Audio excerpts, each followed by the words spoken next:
Hi, I'm Marvin Plackett, and today is Friday, April 24th. Greetings to all residents, staff, and guests. Very pleased to say that once again we have no confirmed COVID-19 cases on our campus. And remember, that doesn't happen by accident.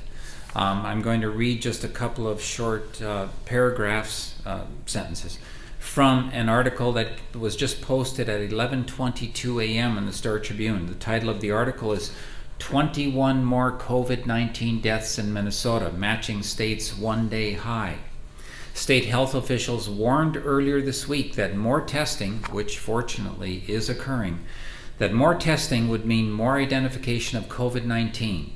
And that proved true Friday with lab confirmation of another 243 cases of the respiratory illness. The Minnesota Department of Health reported 21 deaths as well, bringing the total death toll of COVID-19 pandemic to 221 and the total case count to 3,185. So we have been most fortunate that now for 6 weeks we have, ever since the beginning, we have had no confirmed cases of COVID-19 on our campus, and we want to keep it that way.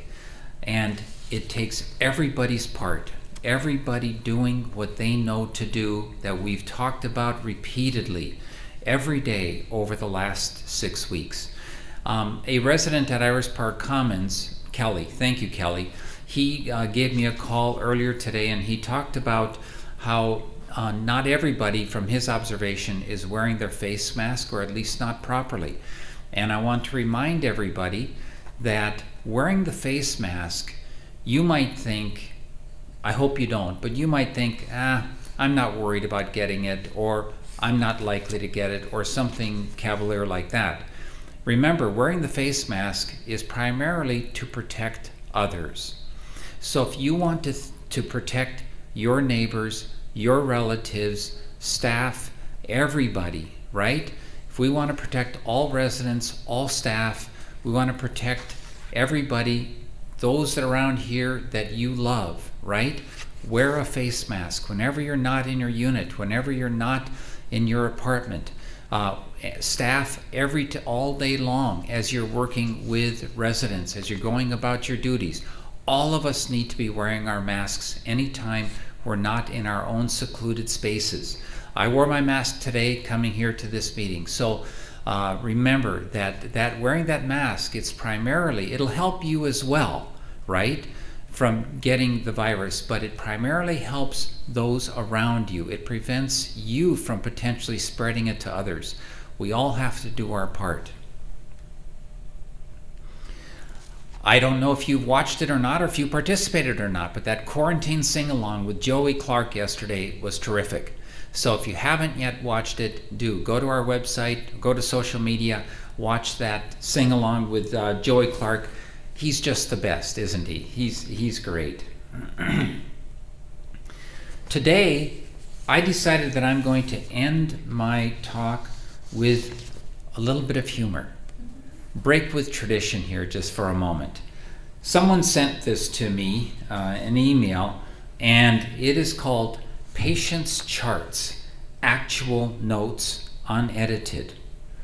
So I don't know, it doesn't state whether or not these charts were from clinics, physician or medical clinics, or from hospitals, but these are actual notes from doctors. Now, I think that we all know at least the saying that doctors can be pretty sloppy with their handwriting. And of course, they don't take time to necessarily edit their writings.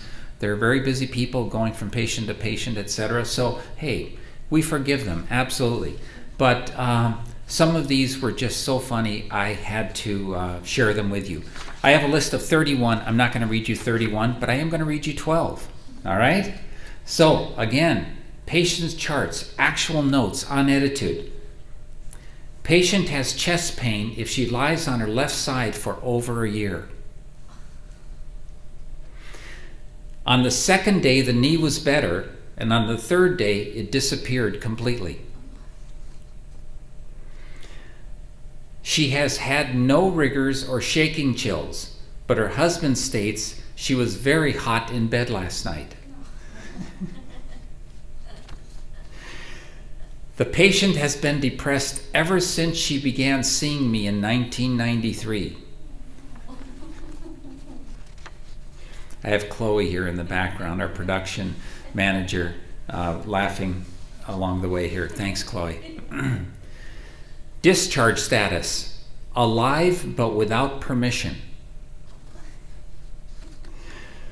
The patient refused an autopsy.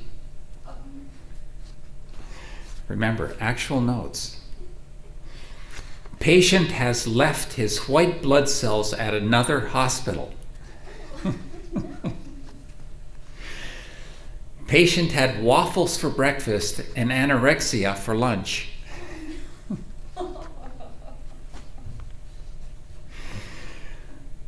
Between you and me, we ought to be able to get this lady pregnant. So bad. Since she can't get pregnant with her husband, I thought you might like to work her up. So bad. She stated that she had been constipated for most of her life until she got a divorce. Okay, last one. Patient has 2 teenage children, but no other abnormalities. Okay, you can let me know at mplackett@ehomes.org whether or not you appreciated that little humor brought into the meeting. All right, so since today is Friday, I won't be here for the next 2 days, but I will be back on Monday. It's supposed to be beautiful weather this weekend. I hope one way or another you get to enjoy that, always respecting, of course, social distancing. But I hope you can enjoy the fine weather that's coming our way over the next 2 days. I look forward to seeing you Monday at 1:30. Bye-bye.